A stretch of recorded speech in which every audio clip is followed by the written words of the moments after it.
नमस्कार दोस्तों, आप सबका स्वागत है वर्ल्ड ऑफ पार्थ के इस यूट्यूब चैनल पे। आज मैं आप सबके साथ शेयर करता हूँ मेरा visa interview, US visa interview का एक्सपीरियंस। तो सबसे पहले बताता हूँ, मेरा वीजा अप्रूव हो गया है। काफी खुश हूँ मैं उस चीज के लिए भी। चलिए, अब आप सबके लिए पूरा डिटेल में मैं पूरा प्रोसेस बताता हूँ क्या है। आपने मेरी प्रीवियस वीडियो देखी होगी जिसमें मैंने बायोमेट्रिक्स के बारे में बताया है। वो बायोमेट्रिक्स हो गया, उसके बाद आता है यूएस वीजा काउंसलेट जनरल का जो ऑफिस है, जहां हमें जाना रहता है हमारे इंटरव्यू के लिए। अब क्या, पहली बात डॉक्यूमेंट्स की बात कर लेते हैं, क्या क्या चाहिए। डॉक्यूमेंट्स में ऐसे तो बहुत बड़ी चेकलिस्ट रहती है, बट मेजर जो डॉक्यूमेंट्स है मैं आप सबको वो बताता हूँ। आपका पासपोर्ट फॉर ऑब्वियस रीजंस। उसके बाद आपका I-20, अगर आप एक F1 स्टूडेंट हो मेरे जैसे तो ठीक है। उसके बाद आपका सेविस फी, I-901 की फी, अगर आप स्टूडेंट हो तो एक कंपलसरी फी है जो पे करनी रहती है $350 की। आपके इंटरव्यू से पहले वो पेड होनी चाहिए। देन आपका अपॉइंटमेंट कंफर्मेशन पेज एंड आपका DS-160 का कंफर्मेशन पेज। ये 5 चीजों के अलावा कोई छठा डॉक्यूमेंट इंपॉर्टेंट है ही नहीं यूएस वीजा इंटरव्यू के लिए। जब तक उन्हें आप कोई शेडी या कुछ सस्पिशियस नहीं लग रहे या कुछ ऐसा कि झोल झपाट वाला आदमी नहीं लग रहे ना, तब तक वो इससे आगे कुछ भी पेपर वर्क मांगते ही नहीं। अब बात करते हैं, मेरा इंटरव्यू का टाइमिंग था 8:10 का। 8:10 AM का मेरा स्लॉट था, जिसमें मैं वहां पहुंच गया था 7:15 पे, 7:15 7:20 के बीच में। जैसे ही मैं वहां पहुंचा तो उनने तुरंत ही 8:10 वालों का टाइम अनाउंस किया था और बोला था लाइन में क्यू में वेट कर।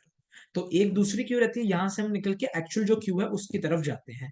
उस क्यू में पहुंचे, उस क्यू में लाइन में लग गए कि 15 मिनट 20 मिनट शायद उस वाली लाइन में था। उसके बाद वहां पे एक जनरल चेकअप करते हैं, जो बायोमेट्रिक्स के टाइम पे पीछे पासपोर्ट के स्टिकर्स चिपकाते हैं।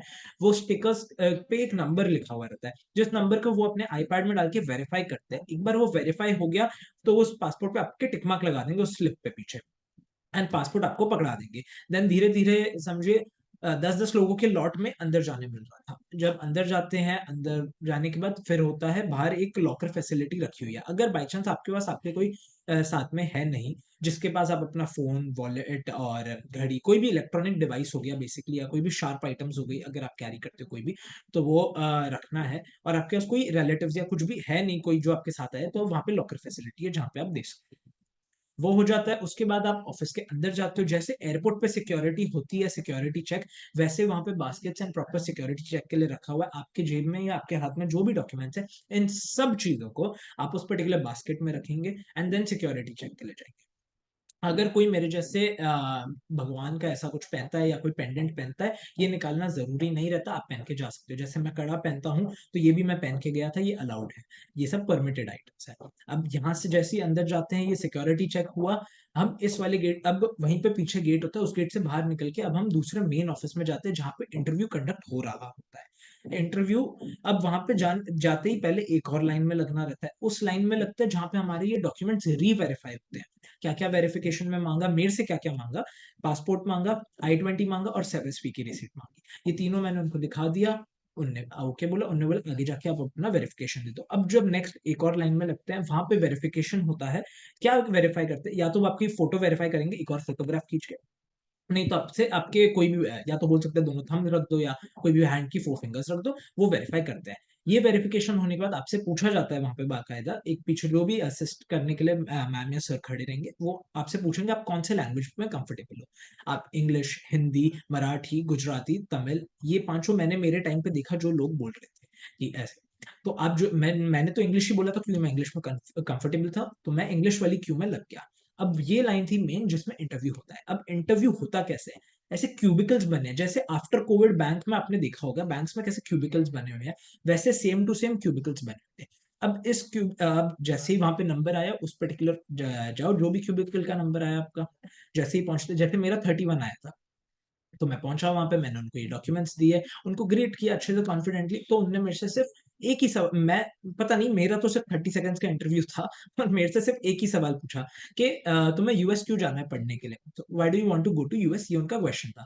मैंने इसका आंसर दे दिया और बस उन्होंने बोल दिया your visa has been approved, within 7 days आपके घर पे डिलीवर हो जाएगा। बट मेरे अगल बगल वाले लोगों से थोड़े और सवाल भी पूछे थे, जैसे वो यूनिवर्सिटी क्यों सिलेक्ट कर रहे हो, जैसे एक जन बिजनेस के लिए जा रहे थे, वर्क पर्पस के लिए, तो पहले कहाँ काम करते थे, अब क्यों वहां जाना चाहते हो, कंपनी ने वो अपॉर्चुनिटी किस बेसिस पे दी है, ऐसे अलग अलग सवाल पूछ रहे थे सबसे। बट 4 बेसिक सवाल है जो आप सब प्रेप करके जाना। एक आपकी जो भी यूनिवर्सिटी है, वो यूनिवर्सिटी ही क्यों सिलेक्ट किया आपने, एक आप लोगों को यूएस क्यों जाना है, ठीक है? एक आपका फाइनेंस यानी जो वहाँ पे जितने भी टाइम आप लोग पढ़ाई करोगे तो आपका जितने भी पेमेंट्स रहेंगे या वहाँ पे रहने का जो कॉस्ट ऑफ लिविंग है, ये सब का कौन इस सब का खर्चा उठाने वाला है, ये सारी चीज़ें। एंड कभी-कभी पूछ लेते हैं वो लोग कि ये ही क्यों चूज़ किया, कि ये कोर्स ही क्यों?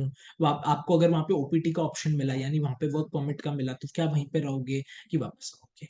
ये सब चीज़ें। तो कुल मिला के ये इतने सवाल पूछ सकते हैं। मेरे से सिर्फ़ एक ही पूछा था और बस उसने मेरा वीज़ा अप्रूव बोल के मेरे को बोल दिया कि यू मस्ट लीव, के 7 दिन में आ जाएगा घर पे। बस तो मैंने भी उनको थैंक यू बोल दिया और मैं वापस आ गया। इस पूरे प्रोसेस में जैसे मैं 7:15 7:20 के आसपास लाइन में लगा था, ठीक है? क्योंकि मैं पहुंचा और तुरंत अनाउंसमेंट हो गया था और मैं बाहर आ गया था एग्जैक्ट 9:30 9:40 के बीच में। अब घड़ी और फोन नहीं था तो टाइम नहीं देख पाया था एग्जैक्ट। लगभग इतना टाइम लगा, तो समझिए 2 घंटे का टाइम, मोटा मोटी 2 घंटे का टाइम आप लोगों को लगेगा एंड आपका प्रोसेस एकदम स्मूथली हो जाएगा। बहुत कोऑपरेटिव रहते हैं अंदर सब लोग। आपको कहीं पे भी कुछ भी रहता है तो बाई चांस अगर आप लोगों को सही से नहीं सुनाई दे रहा, वैसे तो वो माइक एंड सब प्रॉपर रहते तो आपको अच्छे से सुनाई देगा, बट जस्ट इन केस नहीं सुनाई दे रहा, आप उनसे रिपीट करने के लिए बोल सकते हो। वो थोड़ा जोर से भी बोल देंगे अगर आप उनको बोलोगे कि कुछ इशू हो रहा है सुनने में या नहीं समझ में आ रहा, तो वॉल्यूम बढ़ा के या कैसे भी वो आपके साथ अच्छे से कॉपरेट कर देंगे। कुछ इशू नहीं होता है। बाकी आप एकदम कॉन्फिडेंट रहो। और अगर ये वीडियो और मेरा एक्सपीरियंस आप सबको अच्छे से डिटेल में समझ में आ गया है तो इस वीडियो को लाइक कर दीजिए। आपका हर एक लाइक बहुत ज़्यादा हेल्प करता है। सब्सक्राइब कर दो मेरे चैनल को। इंटरव्यू के रिगार्डिंग कुछ भी सवाल है, डीएस भरने में दिक्कत है, अपॉइंटमेंट लेने में दिक्कत है या कुछ भी एरर आ रहा है, नीचे कमेंट कर दो या मेरे इंस्टाग्राम डिस्क्रिप्शन बॉक्स में मेरे इंस्टाग्राम का लिंक है, उस पर जाके मुझे मैसेज करो। मैं आप सबकी हेल्प करूंगा, जितना पॉसिबल हुआ उतना हेल्प कर दूंगा मैं आप सबकी। बाकी मिलते हैं बहुत जल्दी एक और नए और फ्रेश वीडियो में। तब तक के लिए आप सब अपना ध्यान रखिए। Bye bye.